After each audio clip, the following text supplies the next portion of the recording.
அஸ்ஸலாமு அலைக்கும் வரஹ்மத்துல்லாஹி வபரகாத்துஹு. அல்ஹம்துலில்லாஹி ரப்பில் ஆலமீன் வஸ்ஸலாத்து வஸ்ஸலாமு அலா சய்யிதில் முர்சலீன் வ அலா ஆலிஹி வஸஹ்பிஹி அஜ்மஈன். அன்பானவர்களே, இது நல்லோர்களின் நந்தவனம். இன்று நாம் பார்க்க போவது மாதுளை பழம் ஐரோப்பாவுக்கு வந்த கதை. ஐரோப்பாவில் ஒரு காலகட்டத்தில் மாதுளை கிடையாது. அது டமாஸ்கஸில் இருந்து, சிரியாவில் இருந்து தான் ஐரோப்பாவுக்கு வந்தது என்பதை ஐரோப்பிய வரலாற்று ஆசிரியர்கள் ஒத்துக்கொள்கிறார்கள். இன்றைக்கும் கூட கிரானடா என்று அறியப்படுகின்ற ஒரு காலகட்டத்தில் இஸ்லாத்தினுடைய தலைமைப்பீடமாக வீற்றிருந்த அந்த நகரம் மாதுளை நகரம் என்று அழைக்கப்பட்டு வருகிறது. அங்கே Guarroman, GUARROMAN, Guarroman அல்லது குவார் ரோமன் என்கிற பெயரில் ஒரு இடம் இருக்கிறது. ரோமன் என்று சொன்னால் ரொம்மான். ரொம்மான் என்பது அரபி மொழியில் மாதுளை பழத்துக்கு சொல்லப்படும். மாதுளை தோட்டம் என்று அதற்கு பெயர். இது எப்படி அங்கே வந்தது என்பதில் ஒரு சுவாரஸ்யமான பின்னணி உண்டு. ஒரு இரண்டு சகோதரிகளுக்கும் ஒரு தம்பிக்கும் இடையிலான ஒரு பாச பிணைப்பை வரலாறாக கொண்டிருக்கிறது இந்த பின்னணி.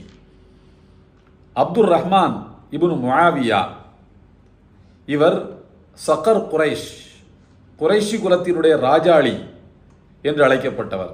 அப்துர் ரஹ்மான் பின் முஆவியா இவருடைய பெயர். இவர்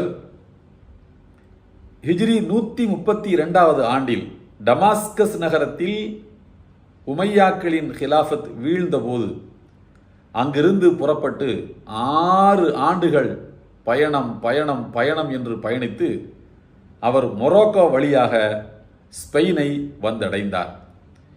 ஸ்பெயினை வந்தடைந்து அங்கே அவர் ஒரு இஸ்லாமிய அரசை, அதாவது உமையாக்களின் ஹிலாஃபத்தை அங்கே நிறுவினார்.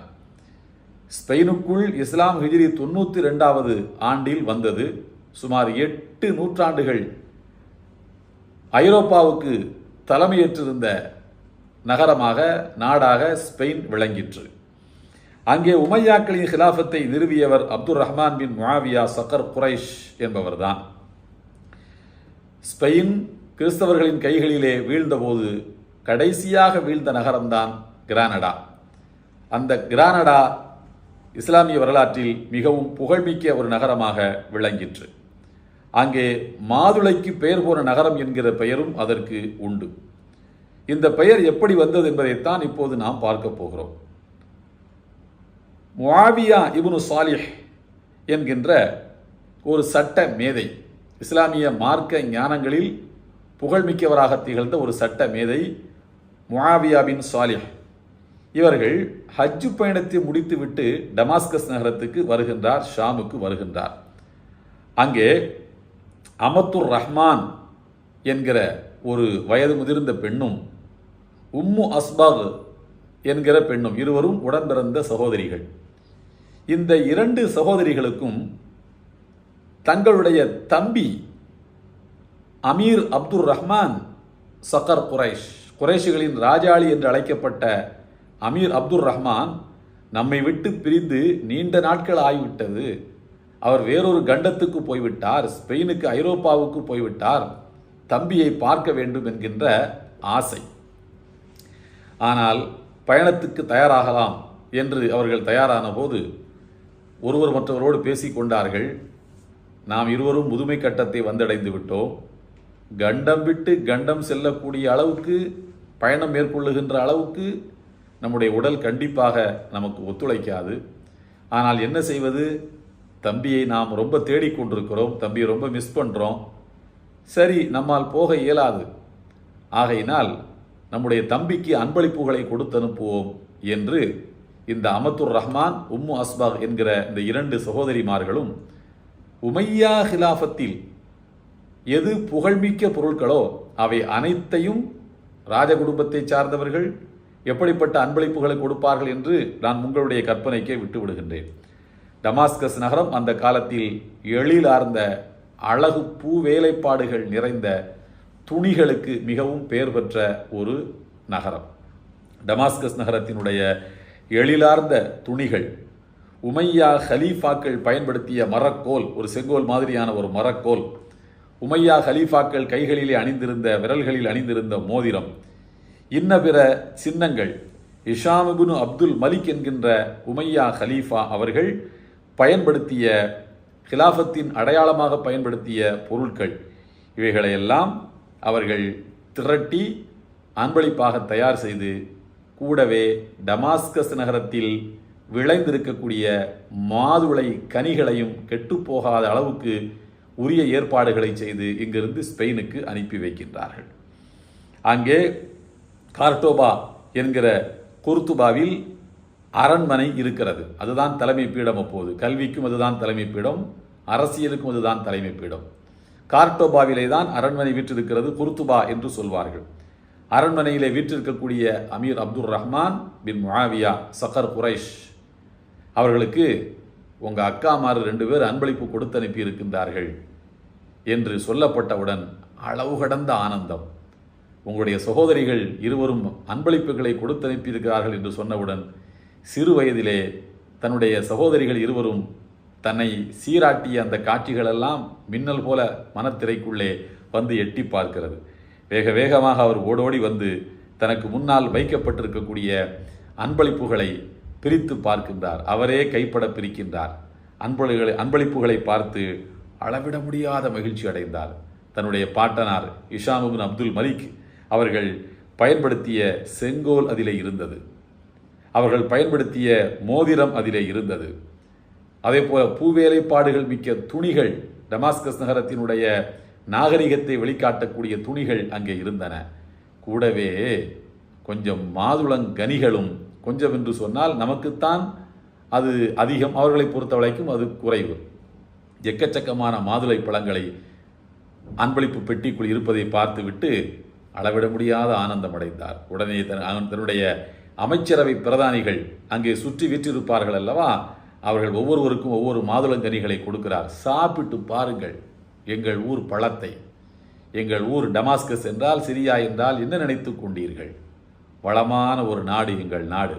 இந்த பழத்தை நீங்கள் சாப்பிட்டு பாருங்கள் என்று சொல்லுகிறார். எல்லோரும் மாதுளங்கனிகளை பிக்கிறார்கள்.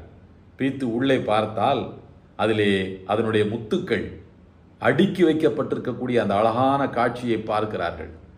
என்ன அருமையான காட்சி, என்ன அருமையான பழம், பார்ப்பதற்கு என்ன அருமையாக இருக்கிறது என்று புகழ்ந்து கொண்டிருக்கும் போதே அப்துல் ரஹ்மான் தாஹில் சகர் குரைஷ் சொன்னார், சாப்பிட்டு பாருங்கள் அந்த பழத்தை என்று. எடுத்து வாயிலே போட்டால் அவ்வளவு தித்திப்பு, அவ்வளவு இனிப்பு. அந்த கூட்டத்தில் இருந்த அத்தனை பேரும் அதை சாப்பிட்டார்கள். ஃபஅகலூஹா குல்லுஹும், அனைவரும் அதை விரும்பி சாப்பிட்டார்கள். ஆனால் இல்லா சஃபர் பினு உபைதுனுல் கிலாயி, சஃப்ர் பினு உபைதுனுல் கிலாயி என்கின்ற ஒரே ஒரு அமைச்சர் மாத்திரம் அந்த பழத்தை சாப்பிடவில்லை. அவர் சாப்பிடுவதைப் போல பாசாங்கு செய்து கொண்டார். அதை பத்திரமாக தன்னுடைய பைகளிலே ஒளித்து வைத்துக் கொண்டார். நேராக வீட்டுக்கு போனார். தபாஹர பில் அக்கிலி வ அஹ்ஃபா, சாப்பிடுவதைப் போல நடித்து அந்த பழத்தை மறைத்து வைத்துக் கொண்டு வீட்டுக்கு எடுத்துக்கொண்டு போகிறார். வீட்டுக்கு எடுத்துக்கொண்டு போய் அதை பிரித்து பார்க்கிறார். அப்போதுதான் அவருக்கு தெரிகிறது, என்ன அருமையாக கோர்த்து வைக்கப்பட்டிருக்கக்கூடிய இந்த முத்துக்கள் என்ன சிறப்பாக இருக்கு. இந்த பழங்கள் இன்றைக்கு நாம் பிரித்து சாப்பிட்டு விட்டால் ஒருவேளை சுவை, இதை நாம் விதையாக முளைய விட்டால் ஆண்டாண்டு காலத்துக்கும் அந்த சுவையை நாம் அனுபவிக்கலாம் என்று கருதி தன்னுடைய வீட்டின் தோட்டத்தில் அதை அவர் விளைய போடுகிறார். இதை அமீர் அப்துல் ரஹ்மான் சக்கர் அவர்களுக்கு இவர் சொல்லவே இல்லை. 3 ஆண்டுகள் கழித்து ஒரு கூடை நிறைய அந்த கனிகளை எடுத்து வைத்துக்கொண்டு அமைச்சர் சஃபர் பினு உபைதுனுல் கிலாயி அவர்கள் அமீர் அப்துல் ரஹ்மான் இடத்திலே கொண்டு வந்து ஒப்படைக்கிறார். அவருக்கோ இன்ப அதிர்ச்சி. இவ்வளவு பழம் உனக்கு எங்கிருந்து வந்ததென்று கேட்டார். சொன்னார், நீங்கள் தந்த பழத்தை நான் சாப்பிடவில்லை. ஒரு நாள் சுவைக்கு பதிலாக உங்களுடைய முகம் இந்த பழங்களையெல்லாம் பார்த்தவுடன், இந்த பழங்களுடைய பெருமைகளை பற்றி நீங்கள் சொல்வதை நான் கேட்டவுடன் உங்களுக்கு இந்த பழம் ரொம்ப பிடிக்கும்னு எனக்கு தெரிஞ்சு போச்சு. ஆகையினால் உங்களை என்றென்றும் மகிழ்ச்சியாக வைத்திருக்க வேண்டும், அதற்காக இதை நான் விளைய போட்டேன். 3 ஆண்டுகளுக்கு முன்னர். நினைவிருக்கிறதா தந்தீர்களே? ஆமாம், அது எப்படி மறக்கும்? என்னுடைய அக்காமார் எனக்கு கொடுத்த அன்பளிப்பு அல்லவா? அக்கா என்பவள் யார்? ஒரு சின்ன தாயை போன்றல்லவா? அவர்கள் கொடுத்த அன்பளிப்புகளை நான் மறப்பேனா என்று சொல்லுகிறார். கடைசியாக அந்த மாதுளம்பளிகளை அமீருக்கு முன்னால் கொடுக்கின்றார். அதை அவர் ஆனந்தத்தோடு எடுத்து பருகி மீண்டும் தனக்கு அருகிலே இருக்கக்கூடியவர்களுக்கு அவர் அதை பகிர்ந்தளித்தார். அன்புக்குரியவர்களே, அமீர் அப்துர் ரஹ்மான் அத்தாஹில் அதை மகிழ்ச்சியாக உண்டதை மட்டுமல்ல வரலாறு பதிவு செய்திருப்பது, ஸ்பெயின் நாடு முழுக்கவும் இதை விளைய போடுங்கள் என்று கட்டளையிட்டார். அப்படி வந்ததுதான் ஐரோப்பாவுக்கு மாதுளை கனிகள். ஐரோப்பாவுக்கு மாதுளை கனிகள் ஆசியாவிலே இருந்து வளங்கொழிக்கக்கூடிய டமாஸ்கஸிலே இருந்து இறக்குமதியானதை வரலாறு ஒத்துக்கொள்ளுகிறது. ஆனால் அது எப்படி வந்தது, யாரால் வந்தது என்கின்ற உண்மை வரலாறு இப்படித்தான். அன்புக்குரியவர்களே, வரலாற்று ஆசிரியர்கள் இதை பதிவு செய்துவிட்டு ஒன்றை சொல்கிறார்கள். அந்த சகோதரிகள் இருவரும் தம்முடைய தம்பியின் மீது வைத்திருந்த அந்த பாசம் எவ்வளவு பெரியது என்பதை ஐரோப்பா முழுவதும் அந்த கனிகள் இன்றைக்கு இலகுவாக கிடைப்பதை பார்த்து நீங்கள் புரிந்து கொள்ளலாம் என்று சொல்கிறார்கள். பாசம் எந்த அளவுக்கு ஆழ் மனதில் வேரூன்றி இருந்தது என்றால், மாதுளை கனிகள் எந்த அளவுக்கு தரையிலே ஆழமாக வேரூன்றி இருந்ததோ அதை விட, எந்த அளவுக்கு மாதுளை கனிகள் இன்றைக்கு ஐரோப்பா முழுவதும் இலகுவாக கிடைக்கிறதோ அதை விட அந்த சகோதரிகளின் பாசம் பெரிது என்று சொல்கிறார்கள். நபிகள் நாயகம் ஸல்லல்லாஹு அலைஹி வஸல்லம் அவர்கள் சொல்வார்கள், அன்பளிப்புகளை நீங்கள் பரிமாறிக்கொள்ளுங்கள், அன்பை வளர்த்து கொள்ளுங்கள். தஹாப்பு வ தஹாப்பு. அன்பளிப்பு என்பது ஒரு வழிப்பாதை அல்ல, அது இருவழிப்பாதை. நபிகள் நாயகம் ஸல்லல்லாஹு அலைஹி வஸல்லம் அவர்கள் தர்மத்தை உண்ண மாட்டார்கள். தர்மம் என்பது ஃபைன்னஹா அவ்சாஹுன் நாஸ், மனிதர்களின் அழுக்கு பணங்கள். நபிமார்களாகிய நாங்கள் அதை உண்ண மாட்டோம், எங்கள் குடும்பத்தினரும் அதை உண்ணக்கூடாது என்று சொன்னார்கள். ஆனால் அதே நேரத்தில் அன்பளிப்புகளை பெற்றுக்கொண்டார்கள், மகிழ்ச்சியோடு பெற்றுக்கொண்டார்கள். ஒரு ஏழை தாய் தன்னுடைய கரத்தால் தானே நெய்து தயாரித்த துணி ஒன்றை ரசூலுல்லாஹி ஸல்லல்லாஹு அலைஹி வஸல்லம் அவர்களுக்கு அன்பளிப்பாக கொடுக்கிறது. பெருமானார் அதை கை நீட்டி பெற்றுக்கொண்டார்கள். ஒரு ஏழை நபித்தோழர் ஒரு குவளை பால் கொண்டு வந்து கொடுக்கிறார். நபிகள் நாயகம் ஸல்லல்லாஹு அலைஹி வஸல்லம் அதை மனம் வந்து பெற்றுக்கொண்டார்கள். நபித்தோழர்கள் பெரும்பாலும் அன்னை ஆயிஷா ரலியல்லாஹு தஆலா அன்ஹா அவர்களோடு நபிகள் நாயகம் ஸல்லல்லாஹு அலைஹி வஸல்லம் அவர்கள் தங்குகின்ற நாளில் அன்பளிப்புகளை அதிகம் கொண்டு வந்து கொடுப்பார்கள். வயதிலே இளம்பெண் நல்ல பொருட்களை சாப்பிட்டு மகிழ்ச்சியாக இருக்கட்டும் என்று கருதி. அன்புக்குரியவர்களே, இப்படி அன்பளிப்புகள் வரலாறு முழுவதும் நமக்கு காணப்படுகின்றன. ஆனால் ஒரு அன்பளிப்பு வரலாற்றின் காலத்தை கடந்து பல நூற்றாண்டுகளை கடந்து வரலாற்றிலே நிலை பெறுகிறது என்று சொன்னால் அந்த அன்பளிப்பு எவ்வளவு உள்ளன்போடு தரப்பட்டிருக்கும் என்று நாம் எண்ணி பார்க்க கடமைப்பட்டிருக்கின்றோம். ஸ்பெயின் என்கிற ஒரு நாடு இருக்கின்ற வரையிலும் மாதுளை கனிகள் நினைவு கூறப்பட்டு கொண்டே இருக்கும். ஸ்பெயின் நாட்டை முதலாக உமையாக்களின் காலத்தில் தான் முஸ்லிம்கள் அங்கே அடியெடுத்து வைத்தார்கள். தாரிக் பின் ஜியாத், மூஸா பின் நுசைர் ஆகிய இருவரும் தான் அங்கே வந்தார்கள். அவர்களுக்கு பின்னர் வந்த அப்துர் ரஹ்மான் அத்தாஹில் அவர்கள் உள்ளே நுழைகின்ற போது உமையாக்களின் நாகரிகத்தையும் சேர்த்தே கொண்டு வந்தார்கள். நாகரிகத்தை மட்டுமல்ல, நல்ல தரமான மாதுளை கனிகளையும் கொண்டு வந்து சேர்த்தார்கள். அந்த அளவுக்கு வரலாற்றை கடந்து வாழுகின்ற அன்பளிப்பாக இது திகழ்கிறது. அன்பளிப்பு என்பது அன்பின் அடையாளம். நாளைய தினம் இன்னொரு நிகழ்வோடு நான் உங்களை சந்திக்கின்றேன்.